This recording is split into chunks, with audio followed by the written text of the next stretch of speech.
Hello friends, very good evening. Welcome to daily editorial analysis from the Hindu. UPSC aspirants from Vishakhapatnam, make good news అమ్మా. Free seminar conduct చేస్తున్నాము. How to prepare for UPSC 2024. నేనే స్వయంగా seminar conduct చేస్తాను మన institute ప్రెమిసెస్లో sector 3 MEP colony Visakhapatnam ఉదయం 10 గంటలకి Sunday రోజు 12th March. Note this and ఇది ఫోన్ నెంబర్, ఈ నెంబర్ కూడా నోట్ చేసుకోండి. ఆ రోజు మీరు డైరెక్ట్గా వచ్చి నాతో ఇంటరాక్ట్ అవ్వచ్చు, మీకు ఏమైనా డౌట్స్ ఉన్నా క్లియర్ చేసుకోవచ్చు. మనం కొత్త బ్యాచెస్ కూడా ప్రారంభిస్తున్నాం, ఆన్లైన్ మరియు ఆఫ్లైన్ రెండు చోట్ల. విశాఖపట్నం ఆఫ్లైన్లో April 1st నుంచి కొత్త బ్యాచెస్ ప్రారంభమవుతున్నాయి. 65,000 rupees, 10,000 rupees discount and EMI option కూడా ఉంది. ఇది యానివర్సరీ మంత్ ఆఫర్లో భాగంగా మనం ఇస్తుంది. 15th March వరకు మాత్రమే ఈ ఆఫర్ వ్యాలిడ్. అలాగే ఆన్లైన్ ప్రోగ్రామ్ రావాలనుకుంటే 55 + 5,000 రూపీస్ ఈఎంఐ ఉంది. Again new batches from 1st April, ఇది కూడా 15th March వరకు వ్యాలిడ్. ఈ నెంబర్కి మీరు కాంటాక్ట్ చేసి రావాలి. రెండు కోర్సుల పైన కూడా లైఫ్ టైం వ్యాలిడిటీ అనేది ప్రొవైడ్ చేయడం జరుగుతుంది. సో ఇవాళ మనం చూడబోతున్న ఎడిటోరియల్ స్టాపింగ్ ద బోట్స్ అనే పేరుతో మనకి కనిపిస్తుంది. Western democracies are belittling the contribution of immigrants. Western democracies immigrants యొక్క కాంట్రిబ్యూషన్ని తక్కువ చేస్తున్నాయి. బిలిటిల్ అంటే తక్కువ చేయడం అని అర్థం అన్నమాట. ఇమ్మిగ్రెంట్స్ అంటే ఎవరు? వలస వచ్చి ఉన్న వాళ్ళు, ఆ దేశంలో సెటిల్ అయిన వాళ్ళు ఇమ్మిగ్రెంట్స్. ఎందుకు ఇదంతా మాట్లాడుతున్నారు? స్టాపింగ్ ద బోట్స్ అనే టైటిల్తో కూడా వచ్చింది. బోట్స్ని ఆపడం అంటే ఏంటంటే అర్థం, సముద్ర జలాల్లో బోట్లు ఎక్కేసి ఇల్లీగల్గా మన దేశంలో ఎంటర్ అయిపోతున్నారు అనేది పాయింట్. ఇది ఎవరి పాయింట్ ఆఫ్ వ్యూలో అంటే UK, United Kingdom point of వ్యూలో చెప్తున్నారు. అక్కడేమో ఇమ్మిగ్రెంట్స్కి వ్యతిరేకంగా యాంటీ ఇమ్మిగ్రెంట్ పాలసీలు ఏవో తీసుకొచ్చేలాగా ఆలోచన జరుగుతోంది. దాని గురించి డిస్కషన్తో ఈ ఎడిటోరియల్ నడుస్తుంది. The UN refugee agency, the UNHCR has come down strongly అంటే క్రిటిసైజ్ చేయడం అనమాట, on the UK Prime Minister Rishi Sunak's plan to pass a new illegal migration law అనేది ఒకటి పాస్ చేద్దామనే ఆలోచనతో రిషి సునక్ ఉన్నారు. సో ఆ విషయంలో the UN refugee agency UNHCR has come down heavily on it, come down strongly on it అంటే కొంచెం గట్టిగా క్రిటిసైజ్ చేస్తుందని అర్థం. ఎటువంటి లా ఇది? Something that effectively stops the granting of asylum to migrants who reach the UK ఇల్లీగల్గా ఎవరైతే UK reach అవుతారో వాళ్ళకి అసైలమ్ అనేది ఇంకా లభించదు. అసైలమ్ అంటే శరణాలయం, అంటే protection offered to someone who is seeking it. ఎవరైతే మన శరణు కోరుకుంటున్నారో, ఎవరైతే మన ఆశ్రయాన్ని కోరుకుంటున్నారో వాళ్ళకి మనం ఇచ్చే ఆశ్రయాన్నే ఏమంటామా? We call it asylum. So asylum సీకర్స్కి అసైలమ్ ఇచ్చే కార్యక్రమం ఆపేసే ప్లాన్తో UK ఉన్నట్టుగా కనిపిస్తుంది. కొత్త చట్టం తీసుకొచ్చే ప్లాన్లో అమెరికా, యునైటెడ్ కింగ్డమ్ ఉంది. దాన్ని UNHCR వ్యతిరేకిస్తోంది లేదా క్రిటిసైజ్ చేస్తుంది. రెఫ్యూజీ అంటే శరణార్థి. రెఫ్యూజీ అంటే అర్థం ఏంటి? శరణార్థి. The one who seeks asylum. Asylum అంటే ప్రొటెక్షన్, శరణాలయం. Mr Sunak while standing at the dais marked "Stop the boats" said the government is worried about the number of those attempting to travel to the UK and applying for asylum while on British soil at considerable cost to exchequer. So ఈయన ఏమన్నారంటే dais మీద నిలబడి ఈయన ఏమన్నారు? Stop the boats అని చెప్పి అనడం జరిగింది. Okay sorry, standing at dais marked stop the boat. ఒక డయాస్ ఉంది, డయాస్ పైన స్టాప్ ద బోట్స్ అని చెప్పేసి ఈ మార్కింగ్ ఉంది. అక్కడ నిలబడి ఆయన ఏమన్నారంటే government is worried about what? The numbers of those attempting to travel to యూకేకి రావాలనుకునే వాళ్ళ సంఖ్య పెరిగిపోతుంది. వచ్చేసి ఇల్లీగల్గా వచ్చేసి అసైలం, మాకు శరణ కల్పించండి అని చెప్పేసి అసైలం అడుగుతున్నారు. అటువంటి వాళ్ళ సంఖ్య పెరిగిపోతుంది.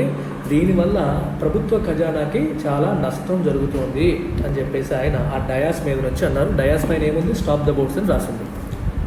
Instead, as Home Secretary Suella Braverman explained while introducing the bill this week, asylum seekers who try to enter illegally would either be returned to their own countries or a third country, presumably Rwanda, that has entered into an agreement to provide processing facilities for them. So వాళ్ళు ఏమంటున్నారు?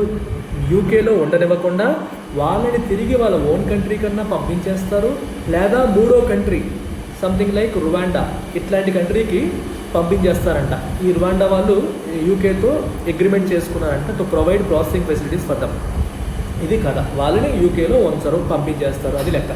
They also face a life time ban on citizenship and reentry to the UK. Life time వాళ్ళకి యూకేలో citizenship రాదు, యూకేకి reentry కూడా ఉండదు. మళ్ళీ ఇంకోసారి యూకేలో ఎంటర్ అవ్వాలని వారికి కుదరదు. ఇది చట్టంలో పెట్టిన అంశాలు. According to the UNHCR, the law would contravene international laws. So UNHCR ప్రకారం ఈ లా అనేది ఇంటర్నేషనల్ లాస్ని కాంట్రవీన్ చేస్తున్నట్టు. కాంట్రవీన్ అంటే కాంట్రడిక్ట్ చేస్తున్నట్టు. ఇంటర్నేషనల్ లా ప్రకారం ఇది లేదు, ఇది ఇంటర్నేషనల్ లా ప్రకారం లేదు, right. It is in conflict with international rules. International రూల్స్కి, ఇంటర్నేషనల్ ప్రావిజన్స్కి ఇది ఆపోజిట్గా ఉంది. సో UNHCR అంటే ఏంటమ్మా అర్థం? United Nations, what is it? It's UN refugee agency. United Nations refugee agency అనమాట ఇది. సో దీనికి అదేంటి? UNHCR అంటే ఏంటమ్మా? United Nations High Commissioner for Refugees అనమాట. ఇది 1950లో ఎస్టాబ్లిష్ చేయబడింది. United Nations High Commissioner for Refugees అనే సంస్థ 1950లోనే యునైటెడ్ నేషన్స్ జనరల్ అసెంబ్లీ తీర్మానంతో ఏర్పాటు చేశారు. ఓకే.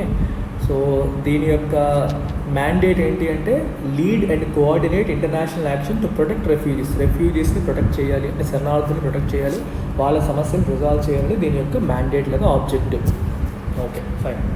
సో వీళ్ళు ఏమంటారంటే, according to UNHCR, the law would contravene international laws, including the 1951 Refugee Convention that Britain is a signatory to. Refugee convention ఉంది, ఇంటర్నేషనల్గా Britain కూడా సంతకం పెట్టిన కన్వెన్షన్ ఉంది, దాన్ని కూడా ఇది కాంట్రడిక్ట్ చేస్తుంది, దాంతో కాంట్రాక్ట్లోకి వెళ్తుంది.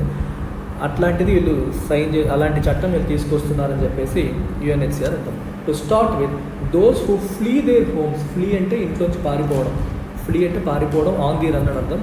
And countries often do so without proper paper work. జనరల్గా వాళ్ళ దేశం నుంచి, ఊరు నుంచి పారిపోయిన వాళ్ళు పేపర్ వర్క్తో పారిపోతారా?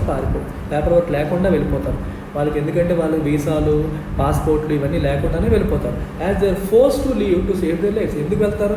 వాళ్ళ ప్రాణాలను కాపాడుకోవడం కోసం వెళ్తారు. ప్రాణాలు కాపాడుకోవడం కోసం వెళ్ళినోడు వీసాలు, పాస్పోర్ట్లు, ఫ్లైట్ టికెట్లు పట్టుకొని వెళ్తాడా? అది పాసిబుల్ కాదు. Many of the estimated 45,000 who came to the UK on small boats last year would have been economic refugees rather than political asylum seekers. And it is problematic that the British government does not make a distinction between the two.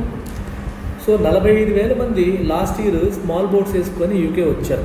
వీళ్ళందరూ political asylum సీకర్సా లేకపోతే economic refugees అనేది మనం decide చేయాలి. అంటే ఆర్థికంగా ఇబ్బందులతో వచ్చేసారా, opportunities లేక, లేదా రాజకీయంగా అక్కడ ప్రభుత్వాలతో పడలేక వాళ్ళు వీళ్ళు చంపేస్తారేమన్న భయంతో వచ్చారా అనేది మనకి ప్రభుత్వం డిస్టింగ్విష్ చేయట్లేదు.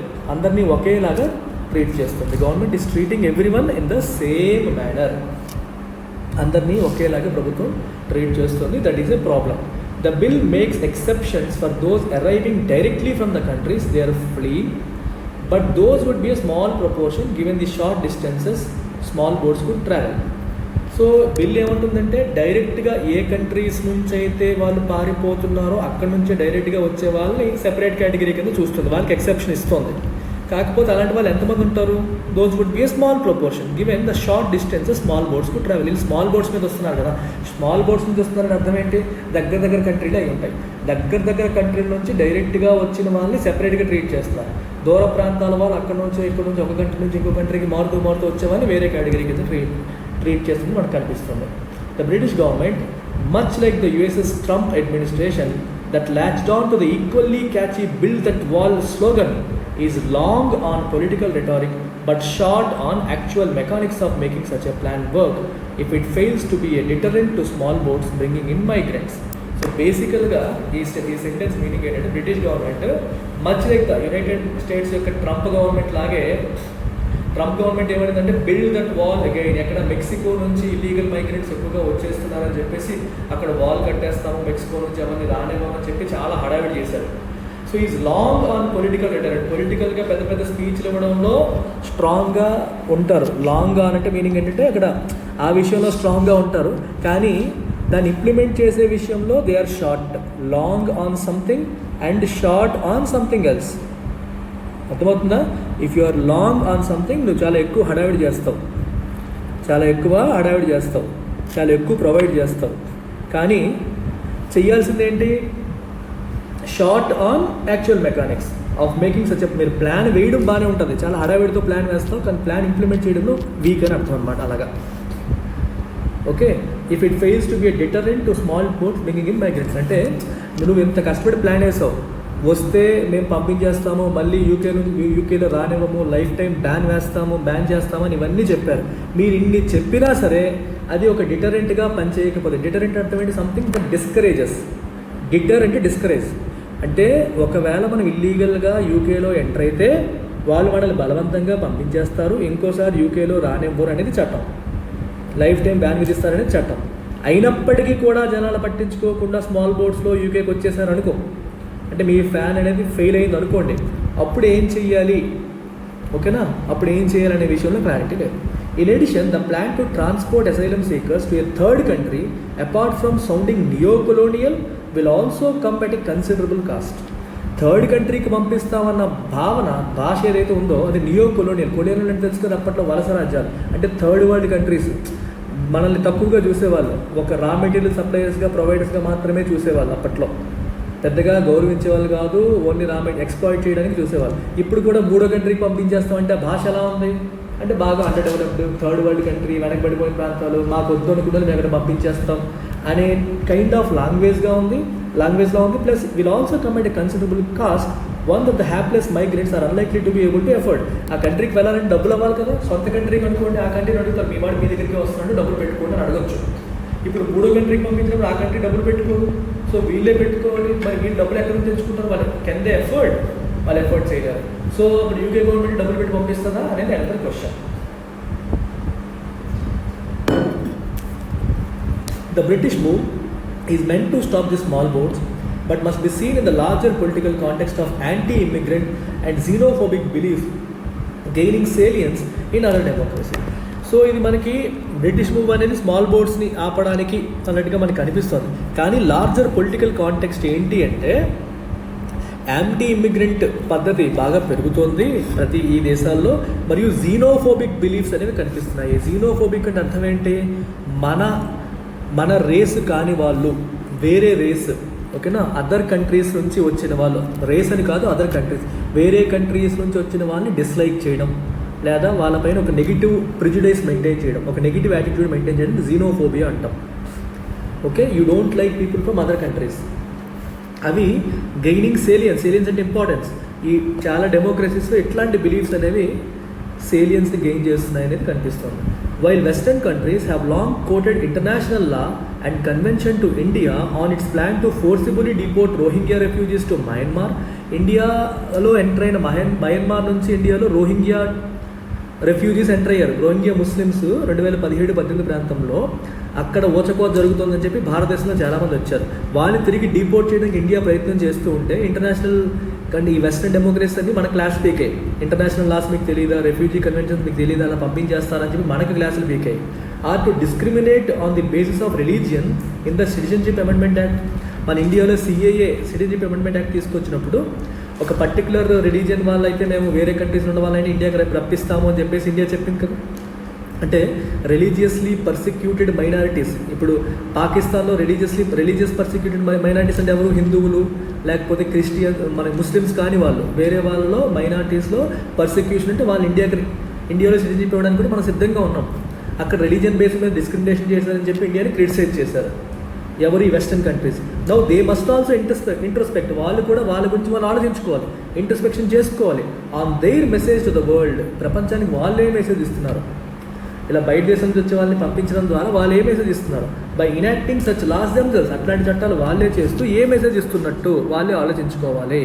By rejecting asylum seekers and illegal immigrants, nearly all of whom are coming to their shores by braving unsafe routes in search of a better life. వీళ్ళంతా ఎందుకు వస్తున్నారు? అన్సేఫ్ రూట్స్, సేఫ్టీ లేని రూట్స్లో ప్రాణానికి తెగించి ఎందుకు మంచి జీవితాలు కావాలని చెప్పి వీళ్ళ దేశంలో ఎంటర్ అవుతున్నారు. ఎందుకంటే వాళ్ళ దేశంలో పరిస్థితులు బాగాలేక అక్కడ వాళ్ళ ప్రాణానికి ముప్పు అని చెప్పేసి వీళ్ళు ఇల్లీగల్గా ఎంటర్ అవుతున్నారు. ఇల్లీగల్గా ఎంటర్ అవ్వడం కరెక్ట్ అని కాదు, కానీ ఇల్లీగల్గా ఎంటర్ అయ్యేటంటే వారి పరిస్థితి ఏంటి అని అర్థం చేసుకోవాల్సిన అవసరం ఉంది అని ఇక్కడ అర్థం చేసుకోవాల్సిన పాయింట్. సో అట్లాంటి వాళ్ళని రిజెక్ట్ చేస్తూ ఇల్లీగల్ ఇమిగ్రెంట్స్ని అసైలం సీకర్స్ని రిజెక్ట్ చేయడం ద్వారా they also belittle the real contributions immigrants have made to their societies. ఈ అమెరికా వెస్టర్న్ కంట్రీస్ అన్నింటిలోకి ఇమిగ్రెంట్స్ ఎంతో కాంట్రిబ్యూషన్ చేశారు. వేరే దేశాల నుంచి ఈ దేశానికి వచ్చి అక్కడ వాళ్ళు ఎంతో వర్క్ చేసి ఆ డెవలప్మెంట్కి కృషి చేశారు. ఆ కంట్రిబ్యూషన్ని తక్కువ చేసుకున్నట్టే ఇదంతానే, including those like the parents of Mr Sunak and Ms Braverman. అసలు రిషి సునక్ పేరెంట్స్ ఎవరు? వాళ్ళు ఇండియన్సే కదా, ఇండియా నుంచి యూకేకి వచ్చారంటే వాళ్ళు కూడా ఇమిగ్రెంట్సేగా. మరి వాళ్ళు కూడా ఇమిగ్రెంట్సే కదా, మరి ఆయన వాళ్ళ అబ్బాయే కదా తిను రిషి సునక్. అండ్ ఈవిడ యొక్క పేరెంట్స్ కూడా యూకే వాళ్ళు కాదు, వేరే ప్రాంతం నుంచి వచ్చి సెటిల్ అయిన వాళ్ళే. Who made their journey from Africa during more welcoming times. Africa నుంచి వచ్చారంట మంచి రోజుల్లో. అంటే అప్పట్లో యూకే అనేది వేరే ఇమ్మిగ్రెంట్స్ని వెల్కమ్ చేసేది, కంప్లీట్గా పంపించేస్తామనేది కాదు. అట్లాంటి రోజుల్లో యూకేలో ఎంటర్ అయ్యారు. వాళ్ళ పిల్లలు ఈరోజు ఇంత పెద్ద పెద్ద పొజిషన్స్లో ఉన్నారు. అవన్నీ కంట్రిబ్యూషన్సే కదా, వాటిని మీరు ఎందుకు తక్కువ చేస్తున్నట్టు? ఇమ్మిగ్రెంట్స్ అంటేనే నెగిటివ్గా ఎందుకు చూడాలి అనేది ఈ ఆర్టికల్ యొక్క ప్రధానమైన ఉద్దేశం. ఇదమ్మా మన ఎన్సీఆర్టీ ఫౌండేషన్ కోర్సు 10,000 రూపాయలకి వస్తుంది. చాలామంది స్టూడెంట్స్ పికప్ చేసుకున్నారు, వెరీ గుడ్. నేను మంచి ట్రాక్షన్ చూస్తున్నాను. So make use of this offer, kick start your preparation with NCERT foundation. ఓకేనా? ఆఫర్ ఉంది, 5,000 రూపాయలు డిస్కౌంట్ ఉంది, ఈఎంఐ ఆప్షన్ ఉంది. అండ్ ఈ నెంబర్కి మీరు కాంటాక్ట్ చేసి ప్రశాంతంగా జాయిన్ అయిపోవచ్చు. 15th మార్చ్ వరకు మాత్రమే ఈ ఆఫర్ ఉంది, డోంట్ ఫర్గెట్. మరొకసారి చెప్తున్నాను, 2024లో యూపీఎస్సీ రాద్దాం అనుకున్న వాళ్ళందరికీ golden opportunity. You have a free seminar రేపు ఆదివారం నాడు 10 గంటలకి మన ఎల్టెక్స్ క్లాసెస్ ఇన్స్టిట్యూట్లో సెక్టర్ 3 ఎంవీపీ కాలనీ విశాఖపట్నంలో ఈ సెమినార్ ఉంటుంది. అందరు యూపీఎస్సీ అసిస్టెంట్స్ ఫర్ విశాఖపట్నం ఆహ్వానితులే. సో ఈ నెంబర్కి మీరు కాంటాక్ట్ చేయొచ్చు. వేరే ప్రాంతాల నుంచి రావాలన్నా సరే మీరు రావచ్చు. ఈ నెంబర్కి కాంటాక్ట్ చేసి రిజిస్టర్ చేసుకోండి. Take care, bye.